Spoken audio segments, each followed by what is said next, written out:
Hey guys, I'm April from Giggle Glitter Graphics, and today I am decorating pages in my fall apothecary journal. I've already gone through the journal and inserted pockets and tucked some ephemera in, but now I'm going to go back through and start really decorating the pages. The first thing I'm going to work on is this center spread. I'm going to fill these shelves with a bunch of fussy cut products, and I'm really excited about it.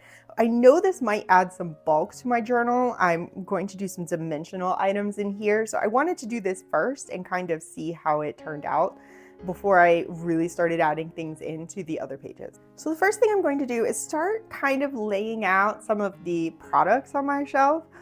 I'm trying to get a nice distribution of colors across the shelves as well as the types of objects. I'm not going to worry about them fitting within the bounds of each shelf. Some of these items will be taller, some will be shorter. I like kind of the free, chaotic feel that it's going to have. It might not be 100% accurate, but it's going to be cute. Once I'm fairly satisfied with the items that I've picked out, I start getting into some of the sign labels that are included in this kit. I pick out 3 different ones and find the right places for those on my shelves. And then I'm going to start adding dimensional stickers to the backs of just some of the products. I want them to lift up off the page so I can create a sense of depth on this spread. These are just foam dot stickers that I happen to have on hand. Any foam dots would work for this project. And the size that I'm choosing is slightly arbitrary, but I am going to want to maybe be able to slide some ribbons underneath or tuck some fabric underneath. I'm not sure yet. So I'm using some of the smaller dots on the smaller items just to leave a little bit of room for that. Now I haven't put dimensional stickers on the backs of all of these. I want some raised and some not, but I did about half. Now to start adding embellishments. So I've gotten a bunch of things out here. I'm going to start by adding some dried flowers. I've used these in the past. I'm still not entirely sure how they hold up in the long term, but I really like them and I had some in fall colors. So I'm just going to grab a few and tuck them in to the background. I'm going to glue these all the way down so that hopefully they don't get damaged later on. And then they're going to have things overlapping them. So hopefully they're going to hold up pretty well. Now I'm going to grab this strip of tiny words from the kit, and there's a bunch of really great ones on here. I think they make nice labels for some of the jars.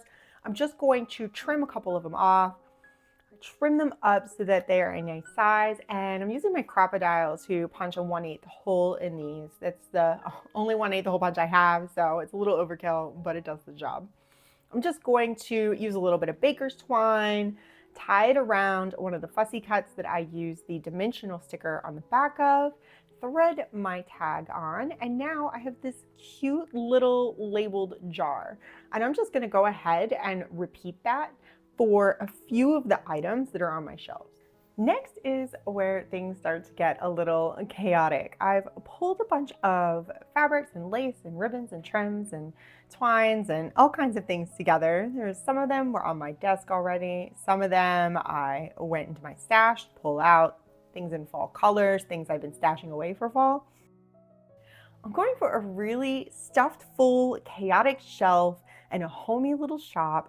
And I really feel like the end result captured that essence, that feeling that I was going for. It did take a while to do all of these layers underneath all of these fussy cuts. I sped up the footage as fast as I could, but I am going to let this play through. So if you're interested in doing this for yourself, you can get some ideas on how I built my layers, what kind of materials that I used, just all the little ins and outs of how all of this cluttered wonderfulness came to be.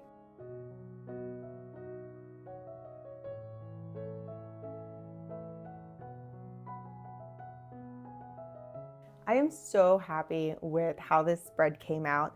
I think I am going to stop here for today. I know this was a very short video, but if you follow my channel, you might have seen that I took a trip and then I came down with a cold, and I'm still kind of getting over that. You might be able to hear it in my voice right now. So I think I'm just going to do this spread for now.